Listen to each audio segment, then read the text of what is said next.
Bukas sa Malacanang napatawan ng buwis ang online na sugal sa bansa.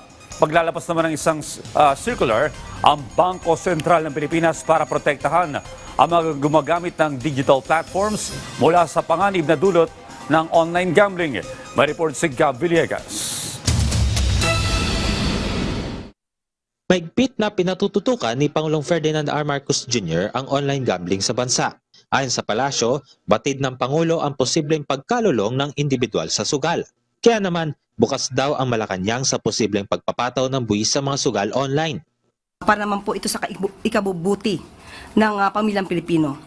Batid po ng Pangulo na maaari mangyari sa mga gumon sa sugal at hindi niya naman po tututulan basta po mayroon pong sapat na pag-aaral para po ang tungkol sa buwis na ipapataw man.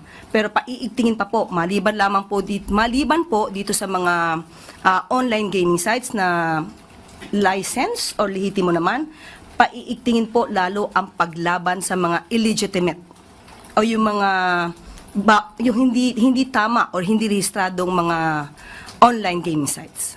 Ayon kay Finance Secretary Ralph Recto, pinag-aaralan na ng ahensya ang pagpapataw ng buwis sa mga digital gambling platforms.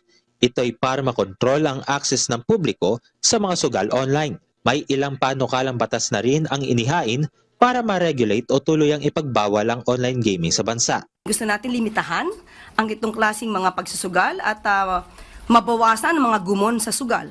At ito po ay para sa taong bayan at ang lahat ng pwedeng suggestion at maaaring batas para ito ay masawata, hindi naman po yan tututulan ng ating Pangulo. Kaugnay niyan, inaasahang maglalabas ng isang circular ang Bangko Sentral ng Pilipinas para bigyan proteksyon ang mga gumagamit ng digital platforms. Sa ngayon, ipinamahagi na ng BSP ang draft ng nasabing circular sa stakeholders.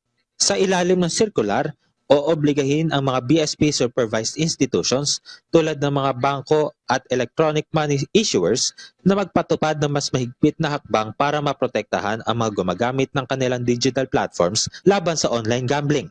Kabilang sa mga hakbang na ito ang paglalagay ng mga limitasyon sa access ng users sa mga gaming site o apps. Gab Humilde Villegas para sa Pambansang TV sa Bagong Pilipinas.